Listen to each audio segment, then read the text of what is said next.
While the United States is continuing to push Americans to get vaccinated, to get their first vaccine, we do unfortunately have some bad news when it comes to Americans following through on getting their second shot.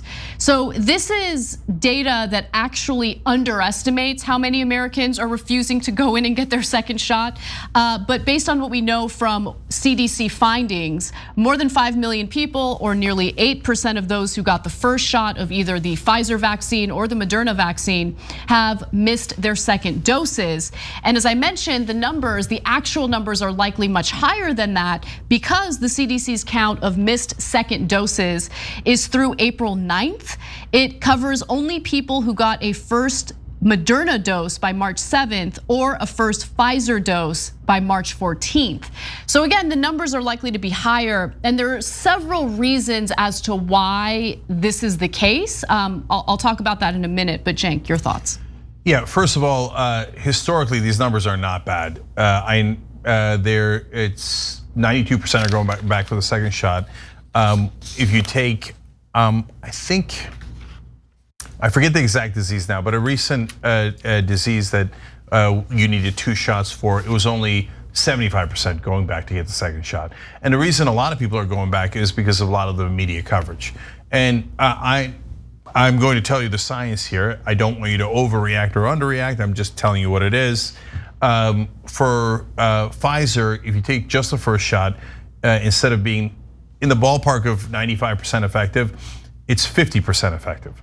So a lot of people are thinking 50% is good enough. And even if I get it, it reduces the viral load. On the other hand, if you ask me, 95% is way better. But for Moderna, honestly, the first shot gets you about 80 to 90% effective. Really? Yes. I didn't even know that. Wow. Yeah, and so that could be another reason people are not going back. Again, I understand that. I don't recommend it. Just be safer. Go back for the second shot. But I'm not too depressed by those numbers. I think those numbers are pretty good given the historical context. So let's talk a little bit about why people aren't going in for their second shot. Well, before we do actually, let me just note that the CDC's decision to put a pause on the J&J vaccine, which they've now opened it back up. People can go get that vaccine should they choose to. But remember, that's just 1 shot and you're vaccinated. It sucks that they put a pause because who knows how many Americans, I mean, I was scheduled to get the J&J vaccine and then they canceled it and I had to go through quite a few obstacles to get scheduled for the Moderna vaccine. I got my first shot last Friday. But in terms of the reasons for why people aren't going back to get their second shot, Walgreens, for instance, one of the biggest vaccine providers, sent some people who got a first shot of the Pfizer or Moderna vaccine to get their second doses at pharmacies that only had the other vaccine on hand. Several Walgreens customers said in interviews that they scrambled, in some cases with the help of pharmacy staff, to find somewhere to get the correct second dose. Others presumably simply gave up. Also, in some interviews, people said that they feared the side effects, which, some people do suffer flu-like symptoms for a very short period of time. I did with the Moderna vaccine. Others said that they felt that they were sufficiently protected with a single shot. But you're not fully vaccinated unless you get both shots. If you're getting the Moderna and Pfizer vaccine, please go in and get it. Make sure that you're fully vaccinated. It's really important. Yeah, and look, there's some problems to Walgreens and logistical problems, et cetera, that you're talking about. And I know people think, oh, it's too much of a hassle. No, it's not too much of a hassle to go back. You're almost done. The most important thing, guys, and why I put an extra quarter in the meter every time is the peace of mind. Okay, yeah, maybe I don't need the extra 15 minutes in the meter, and maybe you'll be fine without the second Moderna shot. But why have it bother you in the back of your mind? Why take that risk for no reason at all? It's just gonna take you a tiny amount of time to figure out where to get the second shot. Go do it. By the way, the disease I was referring to earlier was shingles. Shingles, which is incredibly painful, but still 25% do not show up for their second shot on shingles. So just to give you context. And look, if you're fully vaccinated, pretty soon, as soon as the summer, you can travel to the EU. You can travel to a European country. In fact, the European Commission has just announced that as early as this coming summer, Americans will be allowed back into European countries for travel. There needs to be some way to verify that Americans coming in have been fully vaccinated. So the US government and the European Commission is working that out. Also, if there's a specific European country that's uncomfortable with this, of course, they can go against what the European Commission is saying here. But for the most part, the EU will open travel back up to Americans as long as they're fully vaccinated. And we'll see how that confirmation process will work. We're back, baby. So by the way, don't throw out those cards they give you when you get vaccinated. That might be how you're gonna be able to travel. So now a lot of conservatives will say, oh, no way, man, they're tracking me. And I said, all right, don't travel, what do I care? I don't care at all.